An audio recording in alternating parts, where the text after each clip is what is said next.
Welcome to Legally Speaking, a podcast from the Utah Attorney General's office. This is a look at some of the big cases, issues, and concerns our office faces, provided in a format that's easy to understand. As Utah's largest law firm, we're talking about some of the most important issues this state faces, legally speaking.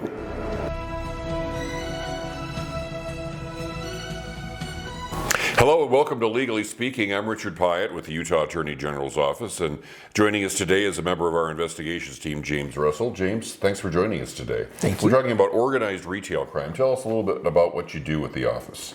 So I am a supervisor over the economics crimes unit. So I work with a number of different task force officers. We investigate primarily organized retail crime and a number of other like gambling and That's right. You've been involved with the gambling thing for a while. Those illegal gambling operations in gas stations and or wherever. Yes, still going on. Are those still big? They've changed, but they've morphed into something else. But yes, they are still there. Okay, cool. But we're talking about organized retail crime, which is something that's really, really serious. This is a companion podcast with the loss prevention manager from Nordstrom, who we've also talked to about this problem. Our unit is focusing on this because it's gotten to be really, really serious over time. You've been doing it for a year. What have you observed as you've worked in this unit about what's happening, how it impacts the stores, and therefore how it impacts consumers? Well, I guess so. The organized retail crime is generally, it's not just a kid going in and stealing a candy bar or something for themselves. It's people going in to take things to then turn around and profit on. So they're generally, there's kind of a hierarchy. So there's the boosters who are in the store, who go into the stores and steal the stuff, and then they oftentimes sell it to another individual, which we generally refer to as a fence, who then turns around and sells it on like an online marketplace. Okay, so this is the stuff that you may have seen on the news, which is people essentially going into a store like Lowe's or Home Depot, getting a flatbed cart, loading it up with stuff, usually expensive tools or equipment, and then simply walking out the door with it. Right. Is that still happening a lot? Yes. Because the alarm's going off, they're just out in the parking lot casually putting the stuff into the back of their car and then they just drive off. Is that the way it goes? Yeah. Some of them are that brazen. I've not seen something quite as brazen as what you've seen on the news in like San Francisco and New York. Right. But certainly they are certainly. That's where we're going, it sounds like. If we're not. Well, hopefully we can curtail some of that, but yes, that is essentially what people are doing. So I guess the pedestrian question is, how do they get away with this? How can they just do this? Doesn't the store try to stop them? Yeah, but the store's in a difficult spot, right? Because they're trying to make sales and they're trying to make it as easy as possible for the customer to make those purchases.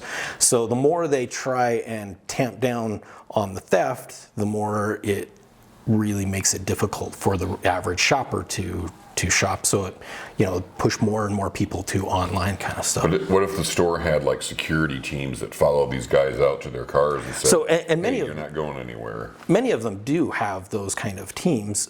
They're just kind of limited in what they can do in terms of stopping. So these guys probably get violent, have the potential to get violent and take defensive action. Yes, and have like a team with them themselves. In fact, I just heard today a story about what essentially turned into a robbery because of someone trying to stop someone going out the door. Okay, so our office has actually taken the lead nationwide in actually focusing on this. It's not that no one else in the country cares about it. It's just that typically there's not the resources to focus on it. We're devoting the resources to focus on it. What are we doing? Yeah, so back in 2018, we conducted an operation against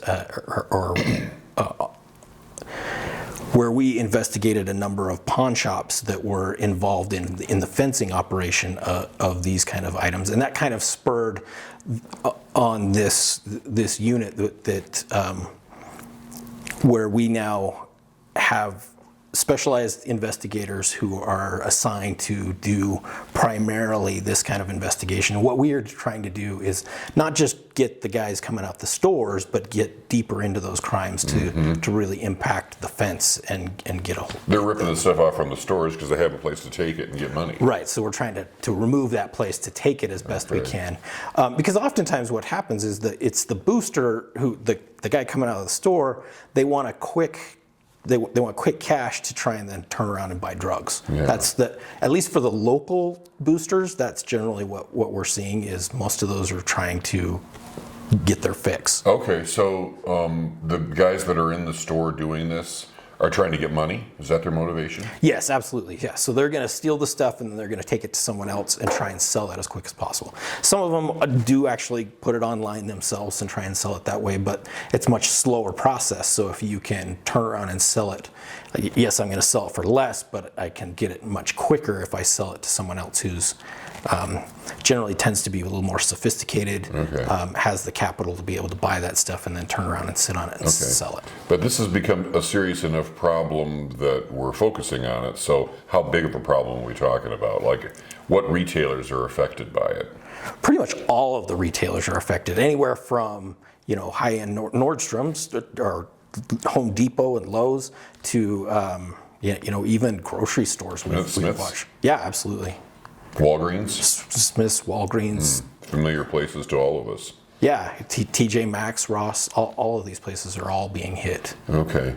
So then how are we helping officially with the law enforcement side? Are there stiffer penalties now or anything? Or is it just a matter of focusing on it that's causing a little bit of a difference in it? Because just let's start there. Yeah, so I mean, certainly giving what we give more of a kind of a clearinghouse for some of the retailers to be able to bring some of these larger cases where they're really causing bigger problems, and especially where they're impacting multiple jurisdictions, multiple counties. We give them a place that they can come and bring those major cases to. And then it allows us to not only do those, but then to try and dig deeper into those. So since we've been focusing on this, which is what, 3 years now or so? Or? So the case unit, I think it started in July of 2019 was when it really officially started. Okay, so CASE stands for Crimes Against Statewide Economy. Yeah, sorry. Yeah. And it's made a difference. We were talking to Aubrey from Nordstrom about awards that our team was given because we made a difference for these retailers. What's happened since we've started focusing on it? Yeah, so I know from talking with a number of different representatives from retailers where shrink numbers, which is how they measure the amount of loss that each store takes, has generally stayed at least steady, if not reduced here in the state in a lot of these retailers. Whereas around the country, where they're not focusing on it, those shrink numbers are tending to rise. Okay. So does this have an effect on prices for consumer, or does it have an effect on consumers in some other way that perhaps we're not seeing? Yeah, absolutely. I mean, you're certainly seeing higher prices because it cuts into their profits, which, a lot of these like tools from Home Depot, there's not a whole lot of markup in those at the retailer side. Those are more of a kind of loss leader kind of thing. So you certainly are seeing a hit in prices. Plus you're seeing more and more where places are locking things up, making it so you have to wait for someone in the store to come get that unlocked for you to be able to take that up to buy it. So more and more inconvenient. I know some larger cities have the Walmart had toothpaste locked up. Yeah, absolutely. It must be a common item. Yeah, things, toothpaste, a lot of the regular household kind of items where people will buy them online, you can steal those and make a profit. So if there's if a drill is part of this series of merchandise that's stolen, and then the drill is either put online for sale or taken to a pawn shop, and then I think, wow, that's a absolutely great price on a power drill, I'm going to go ahead and buy that. Can I be liable for buying the drill as a customer for buying that thing that's stolen merchandise at such a great savings? The law that would govern that generally requires that you have some kind of knowledge, or you should have known that it was stolen. So, I mean, yeah, if you have an idea and know that it is stolen, then that's a problem. But just the average person going out and purchasing something like that, I mean, there's so many other avenues as well to get, you know, buying things on pallets and those kind of things that. Yeah, it's not necessarily on the consumer side of things that we're really concerned. Okay, so are the people that are committing the crimes, are they individuals or are they members of gangs, or is it both?